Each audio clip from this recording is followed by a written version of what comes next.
Good morning friend, कैसे हैं आप सभी। आशा करती हूँ आप बहुत अच्छे होंगे। हम भी बहुत अच्छे हैं। तो सुबह के करीबन 7 बज रहे हैं। यहाँ पे मैं सब्जी की तैयारी कर रही हूँ। यहाँ पर मैं मेथी आलू की सब्जी बना रही हूँ।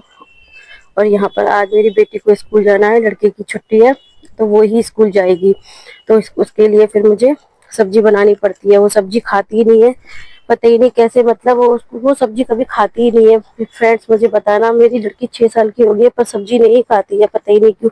आलू के पराठे खा लेगी, पनीर का पराठा खा लेगी, सब्जी नहीं खाती है। चावल भी एकदम वाइट खाती है, उसमें दाल भी नहीं डालती है। मैं बहुत परेशान हूँ। फ्रेंड्स बताना मुझे कैसे उसको सब्जी खिला सकते हैं। और प्लीज गाइस सब्सक्राइब कर दिया करिए, लाइक कर दिया करिए। और यहाँ पर मैं उसके लिए आटा गूंद रही हूँ। सब्जी खाती नहीं है तो मैं क्या करती हूँ, पहले सब्जी बना के उसको, सब्जी को ठंडा करके उसी को फोड़ के फिर उसमें भर देती हूँ आटे में। तो यहाँ पर मैं ऐसे ही करती हूँ। तो मैं यहाँ पर मेथी आलू की सब्जी बना रही हूँ। मेथी आलू ना, मैं ज्यादातर मेथी को कभी ऐसे ही बना लेती हूँ, कभी बॉईल करके बनाती हूँ। बॉईल करके बनाते हैं तो उसका जो खारापन होता है ना वो निकल जाता है, तो उससे मेथी अलग टेस्ट आता है। वैसे बॉईल करके ज्यादा अच्छी बनती है। तो यहाँ पर मेरी बेटी को मेरे हस्बैंड ने तैयार कर दिया है। यहाँ पर मैं उसकी चोटी बना रही हूँ। और इसके पापा ना उस दिन, जिस दिन छुट्टी पर रहे थे, उस दिन इसके बाल आगे से कटवा रहे थे। मैं कटवाना पसंद नहीं करती क्योंकि आगे ना, अभी तो सर्दी है तो चल जाता है, गर्मी में ना आगे आते हैं ना बाल, गर्मी में बहुत बेकार लगते हैं, पसीने पसीने। एक तो वो है भी नहीं है इतनी बड़ी। तो यहाँ पर मैं कल उसके बाल धुले थे तो तेल नहीं डला था। तेल वेल डाल के मैं यहाँ पे उसके अच्छे से तेल डालती हूँ, क्योंकि सर्दियों में बाल बहुत रूखे हो जाते हैं। रूखे हो जाने से डैंड्रफ भी हो जाता है बालों में। तो मैं कोशिश करती हूँ कि उसके बाल ज्यादा देर सूखे ना रहे तो इसीलिए। फ्रेंड्स हमारे यहाँ का पानी भी बहुत बेकार है, बाल एकदम रूखे रूखे से हो जाते हैं। कितना भी कंडीशनर कर लो, कुछ भी कर लो, एकदम रूखे रूखे बाल हो जाते हैं। तो इसीलिए मुझे ना ज्यादातर, मतलब तेल अच्छे से ही डालना पड़ता है अपनी बेटी के बालों में, वरना बहुत बेकार हो जाते हैं।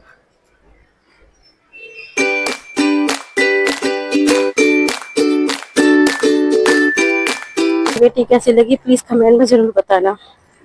वैसे मैं उसकी 2 चोटी बनाती, लेकिन आज जल्दी थी तो उसकी एक ही चोटी बना के मैंने उसको रहने दिया। तो यहाँ पर मैं, अभी मैंने उसका लंच नहीं बनाया है, तो इसीलिए मतलब हम उसको बोल रही हूँ बहुत प्यारी लग रही है तेरी वीडियो बन रही है। तो खुश हो गई थी, कह रही थी अच्छा मम्मी ठीक है। तो वही है फ्रेंड, हमारी आपस में हंसी मजाक चलती रहती है। तो यहाँ पर मैं उसको तैयार कर दिया है।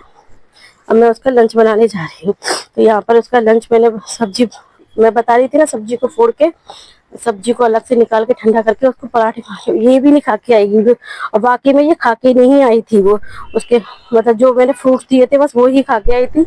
अदरवाइज खाना भी नहीं खा के आती। तो सर्दियों में ठंडा हो जाता है तो वैसे ही अच्छा लगता है पराठा वराठा, रोटी वोटी खाने का। और मेरी लड़की तो खाती ही नहीं है चारों। तो ये मेरा बेटा है। यहाँ पे मेरे हस्बैंड बेटी को छोड़ के आ चुके हैं और मैं भी तैयार हो चुकी हूँ। मेरे हस्बैंड अपने अपना अपना लंच वंच नाश्ता वास्ता जो भी लेना होता है अपने आप ले आए, क्योंकि कभी मैं दे देती हूँ, कभी खुद ही ले लेते हैं। ऐसा कुछ नहीं है कि उनको मैं ही, मुझे ही।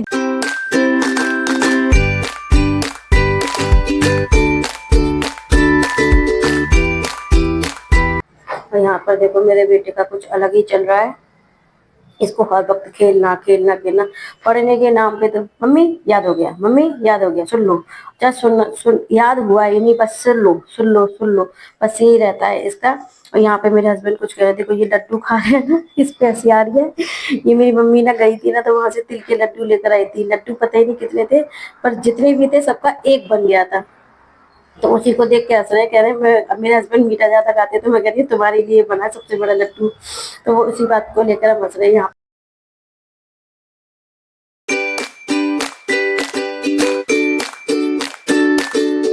काम हो चुके हैं। मेरे को तो समझ में नहीं आता, जब रिकॉर्डिंग करने बैठते हैं ना तो उससे पहले सोचते हैं पता नहीं क्या क्या बोलेंगे वीडियो में, क्या नहीं बोलेंगे। और जब करने बैठते हैं ना तो कुछ समझ में नहीं आता क्या बोले क्या नहीं बोले। तो वही चीज है ना, मतलब अभी मेरा, कहते हैं ना, नया नया है तो प्लीज गाइस सपोर्ट करिएगा। तो यहाँ पर मेरा दूध बाहर रह गया था किचन में। वो बिल्ली आती है ना तो बिल्ली बिल्ली के चक्कर में वो कुछ भी बाहर नहीं छोड़ सकती है। किचन का गेट है पर वही वाली बात है ना, नहीं लगता अच्छे से। अपना घर तो है नहीं जो सही कराए, रेंट वेंट में कहाँ इतना वो करते हैं। तो वही चीज़ है, मतलब मैं यहाँ पे पहुँच चुकी हूँ। Thanks for watching.